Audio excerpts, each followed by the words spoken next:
Let's try waterfall just by pulling water down from the top there. Okay.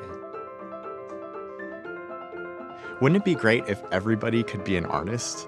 If we could take our ideas and turn them into compelling images? Hallo zusammen, Thomas hier. Während viele gerade die aktuellen Systemkameras, die spiegellosen Kameras des einen oder anderen Herstellers oder auch die immer höher auflösenden Sensoren, die nächste Zeit in die Kameras reinkommen werden, immer noch als Revolution feiern, und das sind nicht nur die Kamerahersteller, die das tun, ist das allenfalls eine Evolution, also eine natürliche, in Anführungsstrichen, Weiterentwicklung der bestehenden Technologie. Das ist nicht schlecht, es ist aber definitiv alles andere als eine Revolution der Fotografie. Und die wahre Revolution der Fotografie, und ich nehme da generell, oder ich mache das mal ein bisschen weiter, nehme alles dazu, was das Thema Bild angeht, also auch das Bewegtbild bei Video, findet die wirkliche Revolution momentan an ganz anderer Stelle statt, nämlich nicht bei der Hardware, wenn es zumindest um das Fotografieren geht, um das Videomachen, sondern im Bereich der Software. Und das heißt momentan künstliche Intelligenz. Und ihr habt euch sicherlich an der einen oder anderen Stelle mit dem Thema schon beschäftigt oder seid in Verbindung mit Fotografie und mit Bildbearbeitung und auch Videoschnitt sicherlich schon mit künstlicher Intelligenz konfrontiert worden, gewollt oder ungewollt. Und für mich bringt künstliche Intelligenz definitiv die nächsten Jahre so, ich sage mal, Fotografie 4.0, durchaus so in Anlehnung an die andere große Revolution, die momentan stattfindet, schon seit längeren Jahren oder seit einigen Jahren stattfindet in der Industrie mit Industrie 4.0. Und die 4 Schritte, die für mich auf 4.0 kommen, habe ich mal so zusammengefasst. Für mich ist so der Beginn der Fotografie war für mich so war das Fotografieren mit Plattenkameras, und dann kam der erste große Schritt hin zu Rollfilm, dass man also mehrere Fotos machen konnte und nicht mehr an diese statischen großen Glasplatten gebunden war. Der zweite große Schritt in der Fotografie für mich ist der Sprung von der Schwarz-Weiß zur Farbfotografie. Der dritte Schritt ist dann, und das ist uns allen sicherlich, oder den meisten von uns, je nachdem wie alt ihr seid, ist uns das sicherlich noch sehr, sehr gut in Erinnerung, und das ist der letzte große Schritt der Fotografie. Das ist der Übergang von der analogen Fotografie hin zur digitalen Fotografie, die sicherlich die meisten von uns inzwischen auch schon seit längerer Zeit betreiben. Und der vierte Schritt ist für mich in der Fotografie ist tatsächlich der Schritt hin oder mit der künstlichen Intelligenz. Was ist künstliche Intelligenz? Falls ihr euch mit dem Thema noch nicht so ausgiebig beschäftigt habt. Künstliche Intelligenz ist computerbasiert in der Lage, das menschliche Gehirn nachzuahmen. Unser Gehirn hat etwa 100 Milliarden, muss man sich mal auf der Zunge zergehen lassen, was das für eine große Zahl ist, 100 Milliarden Nervenzellen. Und wir, in Anführungsstrichen, sind inzwischen computerbasiert in der Lage, dieses Netzwerk, dieses neuronale Netz, also dieses Vernetzen dieser vielen Nervenzellen am Computer nachzubilden, am Computer zu simulieren. Und auf Basis dieser Möglichkeiten kann man Computerprogramme trainieren, man kann sie anlernen, man kann sie darauf trainieren, gewisse Sachen sehr gut zu können. Und auf Basis von künstlicher Intelligenz können Computerprogramme heute schon einige Dinge besser, als wir das können. Wenn auch erstmal nur sehr spezifisch, aber die Entwicklung geht ja an der Stelle auch weiter. Und einige Dinge oder einige Berührungspunkte mit künstlicher Intelligenz habt ihr definitiv schon gehabt, wenn ihr neben der Fotografie, neben der digitalen Fotografie auch Bildbearbeitung macht. Und ein sehr prominentes Beispiel, das für sehr große Begeisterung und sehr großes Erstaunen gesorgt hat, war bei Photoshop das inhaltsbasierte Füllen. Dass also Photoshop in der Lage ist, auf Basis der umgebenden Struktur, der umgebenden Tonwerte, einen gewissen Teil des Fotos vollständig nahtlos zu ersetzen, als wenn dieses Objekt, was wir da entfernen, nie da gewesen wäre. Und Photoshop hat das ja gerade, oder nicht Photoshop, sondern Adobe hat das ja gerade in der letzten Version von Photoshop CC auf das nächste Level gehoben, indem wir jetzt sogar in der Lage sind, sogar selber vorzugeben, aus welchen Bereichen denn ersetzt werden soll. Ganz anderes Beispiel ist Exire. Ich hatte euch das letztes Jahr in dem einen oder anderen Video mal vorgestellt, dass wir mit Exire in der Lage sind, in Verbindung mit Lightroom Fotos analysieren zu lassen, und dann können wir diesen Fotos automatisiert Stichworte vergeben lassen. Wir können den Fotos Eigenschaften hinzufügen lassen, wie Farben, wie gewisse Inhalte, und haben dann die Möglichkeit, innerhalb unseres Lightroom-Kataloges, ohne selber jemals etwas dafür getan zu haben, selber Stichworte vergeben zu haben, selber Merkmale vergeben zu haben, auf Basis von Merkmalen, von Stichworten innerhalb unseres Lightroom-Kataloges suchen zu lassen. Also eine ganz, ganz ausgefeilte Technik, die uns unglaublich viel Arbeit abnimmt.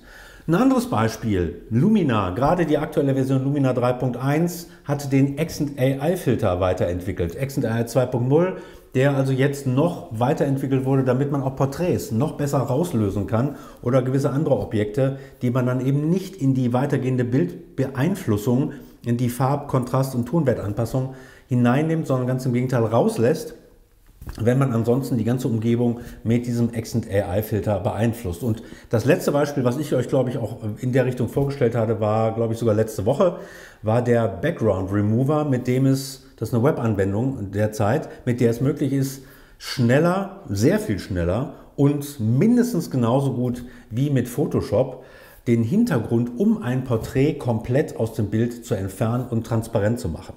Also da hat sich in den letzten Jahren schon eine ganze Menge getan und die Entwicklung geht natürlich weiter und da wird die nächsten Jahre sehr viel mehr, sehr viel Neues dazukommen, schon alleine auch, weil natürlich die Softwaretechnologie und die Entwicklung weitergeht, aber natürlich auch, weil sich die Hardware natürlich weiterentwickeln wird und dementsprechend immer schneller und immer leistungsfähiger ist.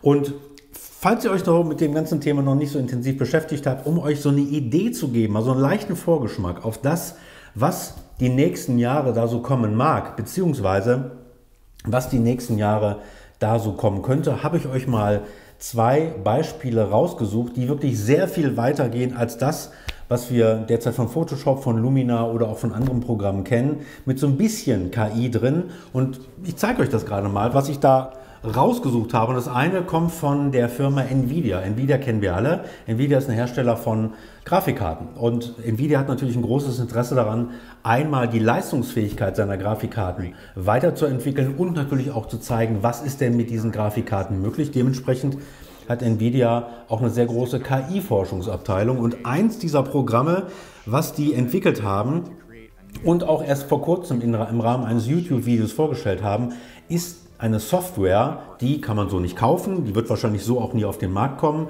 Entweder wird das, was die Software, was wir gleich sehen werden, kann, entweder in andere Programme einfließen, denn Nvidia ist kein Softwarehersteller und wird wahrscheinlich dann in dem einen oder anderen Programm als grundlegend, als Basistechnologie wiederfinden. Und das Programm nennt sich zumindest, oder diese Projektstudie zumindest, nennt sich Gauguin, schreibt sich ein bisschen anders, aber ist natürlich ganz bewusst angelehnt an den französischen Maler Gauguin.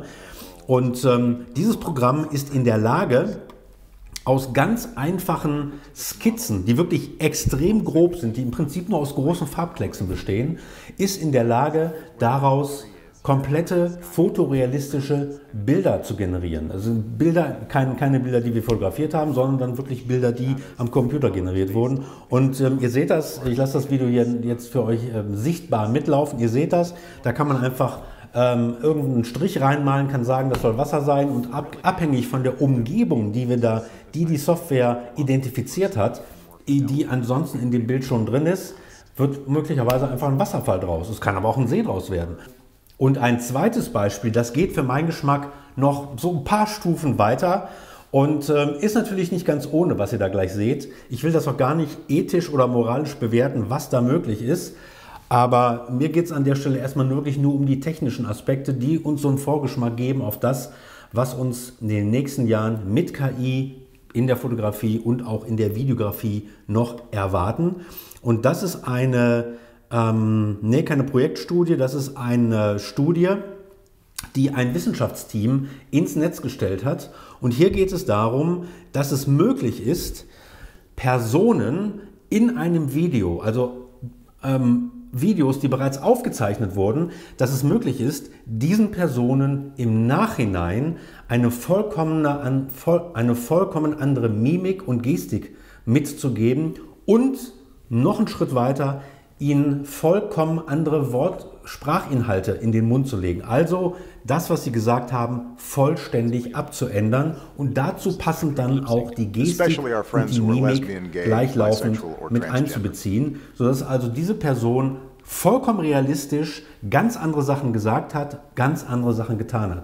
Ist nicht ungefährlich, aber wie gesagt, nochmal der Hinweis, Mir geht es heute nicht darum, das ethisch-moralisch zu bewerten, sondern mir geht es an der Stelle erstmal nur um den technischen Aspekt, was da heute möglich ist. Und wenn wir uns das angucken, dann ist zumindest für mich klar, dass sich die Fotografie die nächsten Jahre ganz grundlegend verändern wird. Einmal, was die Möglichkeiten angeht, die wir mit der Bildbearbeitung haben, dass wir also ganz anders auch vielleicht fotografieren, weil wir schon wissen, dass wir ganz anders später in der Bildbearbeitung unsere Fotos beeinflussen können und dementsprechend vielleicht auch ganz anders fotografieren werden. Möglicherweise, und davon gehe ich sicherlich aus, wird es irgendwann auch möglich sein, viel von KI-Technologie auch in Kameras einzubauen. Das also auch so, jetzt klingelt es bei mir wieder mal. Das letzte Mal hat das Telefon geklingelt.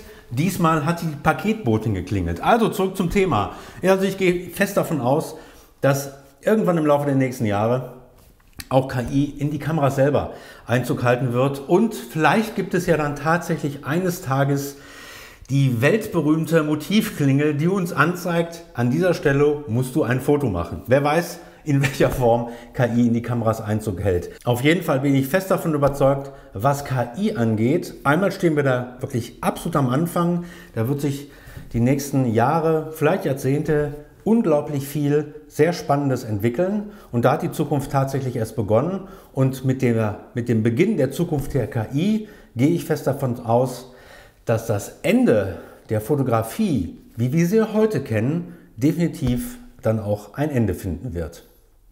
Wenn euch das Video gefallen hat, gebt einen Daumen nach oben und empfehlt mich weiter.